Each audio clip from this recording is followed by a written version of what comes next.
बिस्मिल्लाहिर्रहमानिर्रहीम। अस्सलाम वालेकुम। आज मैं आपको ढाबा स्टाइल चिकन कढ़ाई बनाना सिखा रही हूँ। उसके लिए जो मैंने अज्जा लिए हैं उनमें मैंने 3 से 4 ग्रीन चिलीज़ को बारीक बारीक काट लिया है, सब्ज़ मिर्चों को।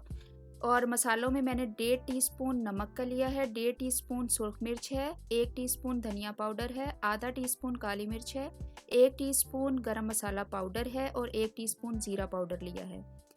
आधा किलो टमाटरों को मैंने आधा ग्लास पानी डाल के उसकी प्योरी बना के रख ली है। धनिया मुझे गार्निश के लिए चाहिए। 2 टेबलस्पून मैंने अदरक और लहसुन का पेस्ट लिया है और आधा कप दही में मैंने आधा कप क्रीम को मिक्स करके अच्छी तरह से फेंट के रख लिया है। 1 किलो चिकन मुझे कढ़ाई कट चाहिए।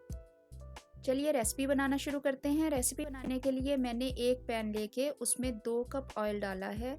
2 कप ऑयल मैं इसलिए डाल रही हूँ कि मुझे चिकन को फ्राई करना है। चिकन को मैंने जो थोड़े बड़े पीस थे, जैसे लेग पीस थे, उसको मैंने कट लगा लिए हैं ताकि वो अंदर तक गल जाए। इस चिकन को मैंने सारा ऑयल में डाल दिया और मैंने इसको फ्राई करना है। ढाबे में जो कढ़ाई बनती है वो बहुत सारा ऑयल डाल के उसमें चिकन को फ्राई करते हैं और वो एक साथ ही 3 से 4 कढ़ाइयाँ बना रहे होते हैं, तो वो एक कढ़ाई से दूसरी कढ़ाई में अपना ऑयल जो है वो शिफ्ट करते रहते हैं। घर में हम ऐसा नहीं कर सकते। मैं एक ही चिकन की कढ़ाई बना रही हूँ, तो इसलिए मैं इस ऑयल को फ्राई करने के बाद निकाल लूँगी और उतना ही ऑयल रखूँगी जितना मुझे कढ़ाई के लिए चाहिए होगा। इसमें चिकन को अच्छी तरह से फ्राई करना है, इतना कि वो हल्का सा ब्राउन हो जाए। जब हम ऑयल में चिकन को डालेंगे तो वो अपने जूसेस रिलीज़ करता है, तो जितने भी चिकन के जूसेस होंगे उनको अच्छी तरह से ड्राई आउट होना चाहिए। उन जूस में ही चिकन जो है वो अच्छी तरह से गल जाएगा। अगर हम चिकन को पहले से ब्राइन करके रख लेंगे तो चिकन जो है वो टूटेगा नहीं। अब देखिए मैंने चिकन को अच्छी तरह से फ्राई कर लिया है। जो उसने जूस छोड़े थे वो सारे के सारे ड्राई आउट हो गए हैं, तो मैं इसका एक्स्ट्रा ऑयल जो है वो निकाल लूँगी और उस ऑयल को आप दाल बनाने के लिए या दोबारा से चिकन बनाने के लिए या कोई भी सब्ज़ी बनाने के लिए इस्तेमाल कर सकते हैं, वो ज़ाया नहीं होगा। अब मैंने उतना ऑयल रखा है जितना मुझे चाहिए। उसके बाद मैं अदरक और लहसुन का पेस्ट इसमें डाल के इसको अच्छी तरह से भूनूंगी। बाजार की कढ़ाई की बोटी जो है वो बहुत ही मलाई की तरह सॉफ्ट होती है। अगर आप पहले से इस चिकन को फ्राई कर लेंगे तो आपकी भी बहुत ही मलाई की तरह सॉफ्ट बोटी बनेगी। लहसुन और अदरक डाल के मैं इसको अच्छी तरह से भून रही हूँ। मैं इसको बार बार हिला इसलिए रही हूँ कि मुझे ज़्यादा चम्मच और डोई ना हिलानी पड़े, क्योंकि इससे चिकन टूटने का खदशा होता है। आप इसको आहिस्ता आहिस्ता इस तरीके से करते जाएं।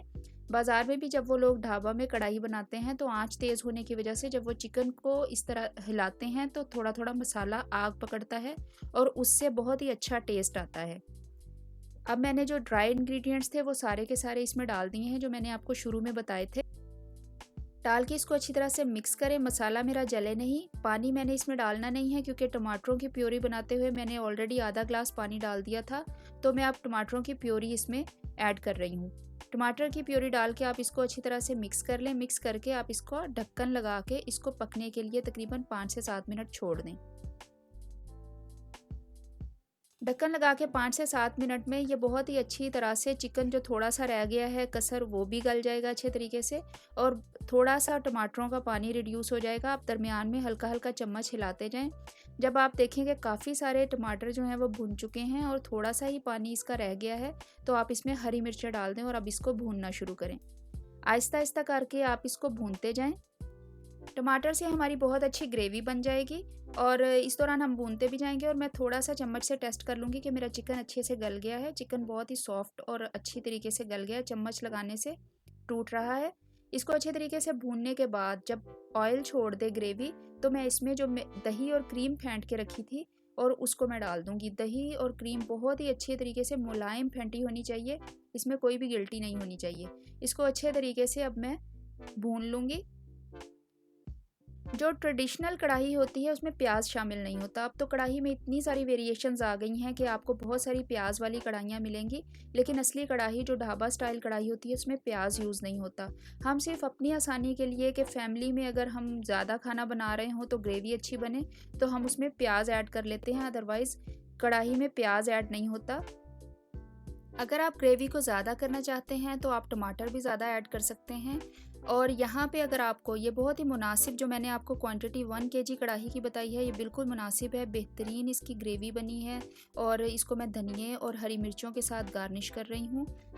जो ग्रेवी है उसने ऑयल छोड़ दिया है, इट मीन्स कि ये बिल्कुल रेडी है। ये बिल्कुल ही सॉफ्ट मलाई जैसी पोटी वाली बड़ी ही ज़बरदस्त सी कढ़ाई रेडी है। इसको मैं प्याज के लच्छों के साथ गार्निश करके इसको डिश आउट करूँगी। आप अगर चाहते हैं कि आपकी ग्रेवी और ज़रा ज़्यादा हो जाए, जैसे मेहमान ज़्यादा आए हुए हों या आपके फैमिली बड़ी हो, तो आप प्याज तो हम कढ़ाई में डालते नहीं हैं। तो आप इस तरीके से कर सकते हैं कि आप प्याज को बॉयल करके और पीस के डाल दें, तो आपकी कढ़ाई का टेस्ट एज़ इट इज़ ही रहेगा और आपकी ग्रेवी ज़्यादा हो जाएगी। या आप अगर पानी डाल के इसको ज़्यादा करना चाहते हैं, तो आप बॉयल किया हुआ पानी इस्तेमाल करेंगे, टैप वाटर इस्तेमाल नहीं करेंगे। ये बेहतरीन चिकन कढ़ाई रेडी है। आप इसको अपनी फैमिली के साथ शेयर करें। मेरे चैनल को लाजमी सब्सक्राइब करें। मेरी वीडियो को लाइक करें। मुझे फीडबैक अपना ज़रूर दें। बहुत शुक्रिया।